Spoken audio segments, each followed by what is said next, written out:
final video in our Sumobot guided walkthrough. So we've got everything created in terms of our design. We've got our DXF set to be able to laser cut out. The last thing we need to create is our orthographic drawing. And this is the file that we can share with everybody else that will show our design in detail with all the dimensions. So we're going to go through and set that up. There's a couple things that we need to do before we get into doing that. So if we have a look while we're in the assembly, there's a few things over on the side. So the bill of materials and our exploded views are probably the two key ones that we want to have a look at. So I'm going to start with the bill of materials. We open that up, and what that gives us is all of the parts as we go. Now, flattened, because there are so many pieces in here, is not very helpful. So we're going to go to structured. And what that should give us is the pieces that we have through here. So what we're going to do is, because those descriptions that we've got aren't probably very helpful, the part number we're going to remove. We're going to add in a new column that's called the name. And because we were nice and thoughtful with how we called our parts, we've got everything we need there. Now, if you notice, we can change the size, but we've got all the bits as we go through. Now, if you wanted to add any details across here, we could do that. So if the roller wheel, so this is our components, component, if I can spell, and I'm just going to copy that through for each of those. Okay, and you can see we've got the quantity there, which is useful. This guy is 3mm MDF. And again, we're going to go through with each of the ones that are. And then this is PLA 3D printed. So we can add some details about what they are, or add more description as well. So that now gives us the item number and the bill of materials, which is going to be really handy, and I'll show you why we want to do that. The next one, what we're going to do is an exploded view. So this gives us a better view about how we've put this all together. So we're going to add an exploded view. We're going to start by basically selecting the parts that we want to be able to pull out. So this guy we're going to bring out along with those two. And instead of, let's choose all of the infrared, and those exploding lines are things that we can take off if they aren't helpful. So let's go out. We can make the distance exact, but I'm happy with just kind of pulling it out for the moment. From there, I'm going to bring him a bit further so we can see everything. Okay, so then we're just going to go through and deconstruct as we go. So he can go up there. We're going to then bring motors and the wheel out, the other motor and the wheel out. We're going to then bring this guy out a little bit, this guy, oh, not that one. So just each one at a stage, deselect him. So if you want the explode lines there or not, we can change those. That probably needs to be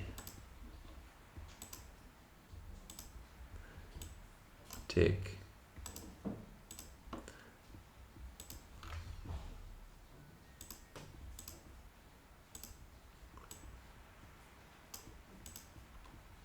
And bring those up.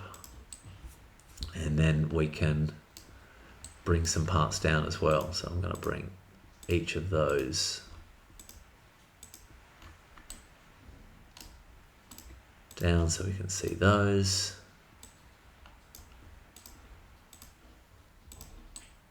And it gives us a nice sort of view of what we've got and how it all goes together.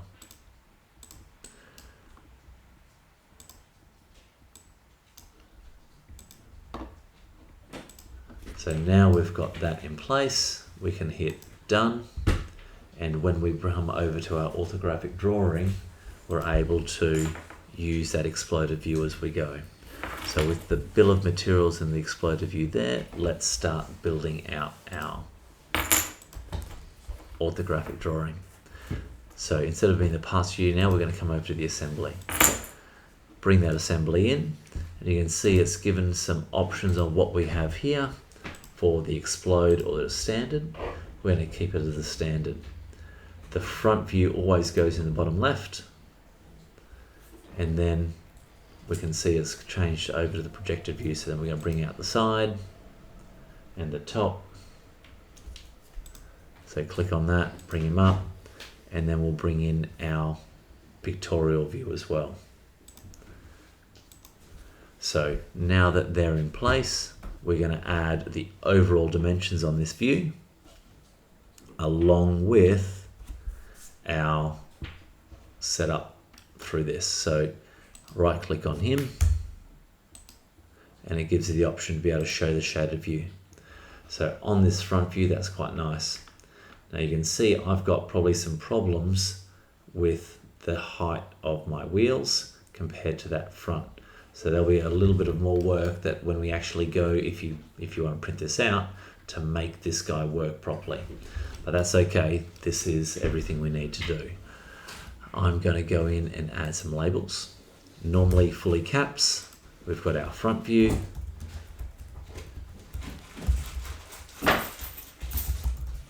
We've got our side view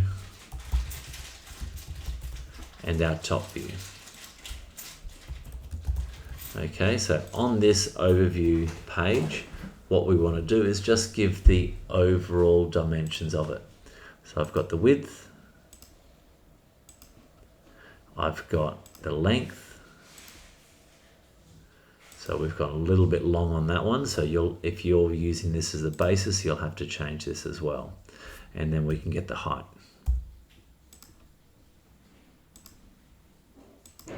Okay, so that's all we need on the front view for that. Update the title block.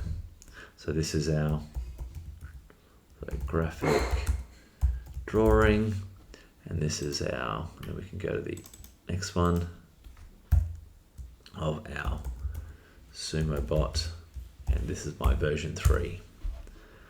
Okay, so we've got our label, we've got our name, everything set up. We're going to add some more details here, so I'm going to add a new page. This next one here is going to be our bill of materials for our Sumobot. Okay, so what we're going to add in here is going to be that bill of materials. So we bring that, I'm going to attach it to that top corner, and we can see that it's gone through. But what we want to do, and then because that was not flattened, that was less than helpful. So we're going to change those properties, and we're going to change that to being structured top level. And what we should see that it comes down to what we want to be able to see. From here, we're going to build in, and we can change the size of this if we need to. So you can sort of pull sizes in as we need. We're going to bring that in a little bit further because we want a little bit more space on the side. All right, so now we're going to insert our assembly view, but what we want in this case is going to be our exploded view, because what we're going to do is we're going to show the labels of all of our parts. Instead of the front, we want this to be the isometric. And we might need to, oh no, the size is good. We're going to add that in. And what we'll do here is, instead of leaving it as a sketch, we're going to add that in as a shaded view. Okay, because we've got all the busy dimensions there, adding hidden view on this detail probably is not very useful. So now what we're going to use is this call out.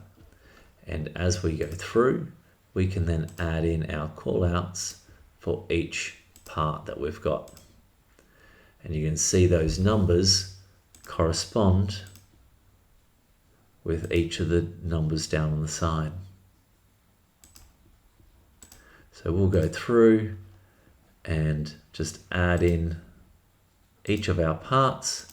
So if you need to get someone to show you or label what you need or what you've got, this is a really nice way and a nice image to be able to give them so they can see everything that you have set up on your design. So now I think we're almost there.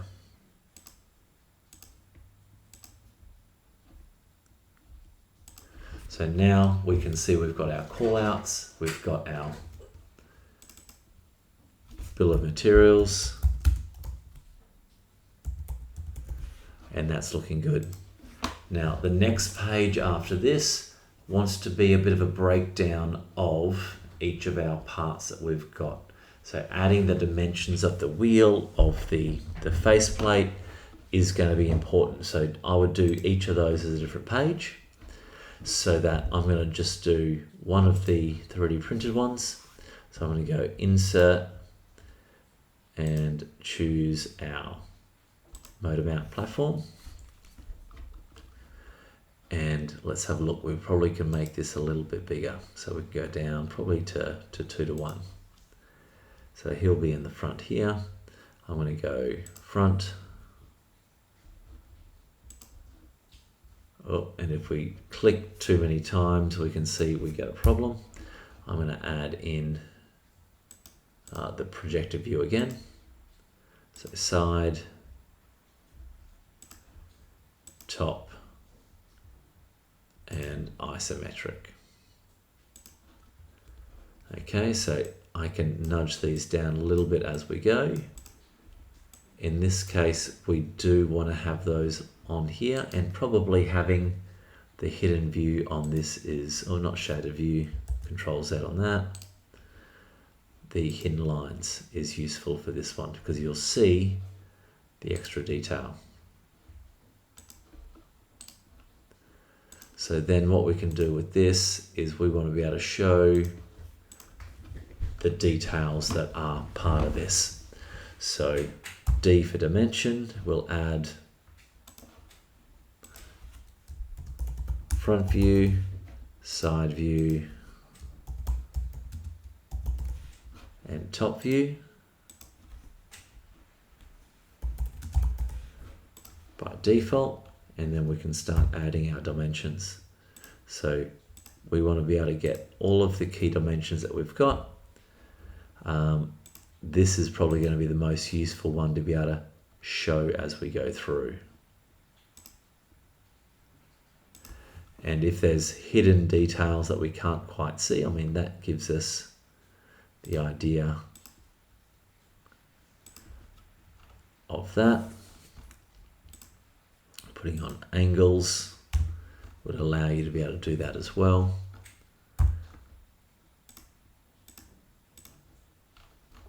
But we want to be able to give us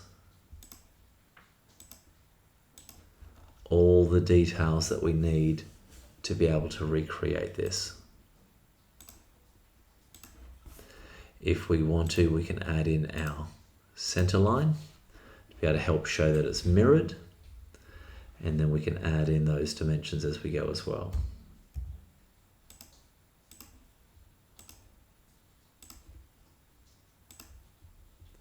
So we can keep going through building up what we know about our piece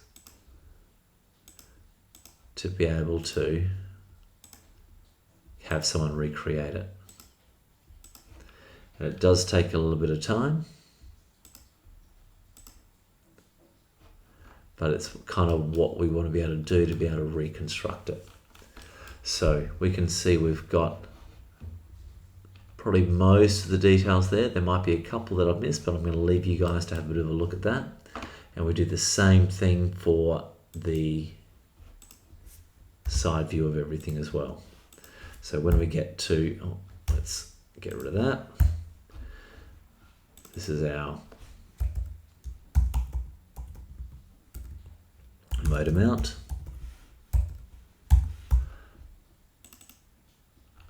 And that's of our Sumobot. Okay, so we can then go in and add the dimensions and details that we need. Next sheet, we're going to do one of the other parts.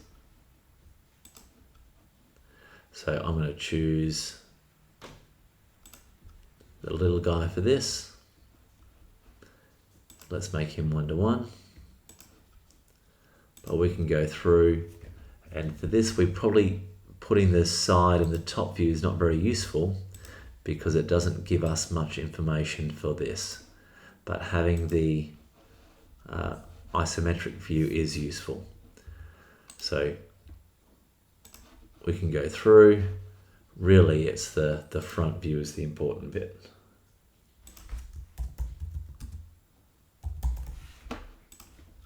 Okay, so that gives us there.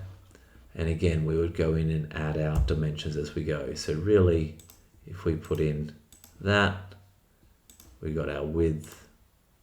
By using the side, it's just minimizing some of that detail that we have and require on this side.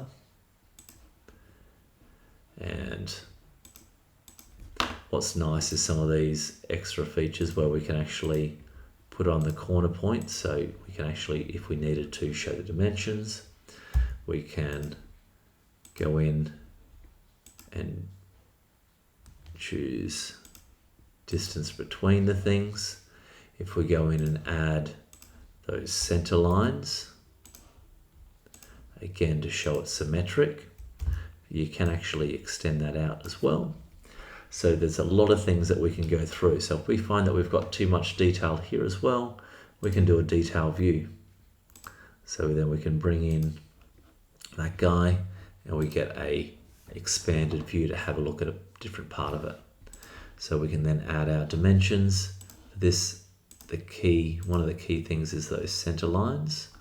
So being able to add those on, then stretch it out over the bit that it wants, because some of the key dimensions that we had from that are based on those dimensions. So now we'd be able to go through, get our key dimensions nice and easily for that slot. So we've got those there, and then we don't have to worry about adding them over here. So what we can do is add in the details that we need from there. And then that's probably almost the details that we need to be able to make that part. So we go through and we can make the part ultrasonic for the Sumobot. Okay, so we've gone through, we make our parts, we show each of the dimensions, and when we're finished with that, if we right click on this and we go export, we want to select DXF or PDF, sorry, as the export feature. So now we can take that out and it has all of the details for someone else to be able to create our parts for us.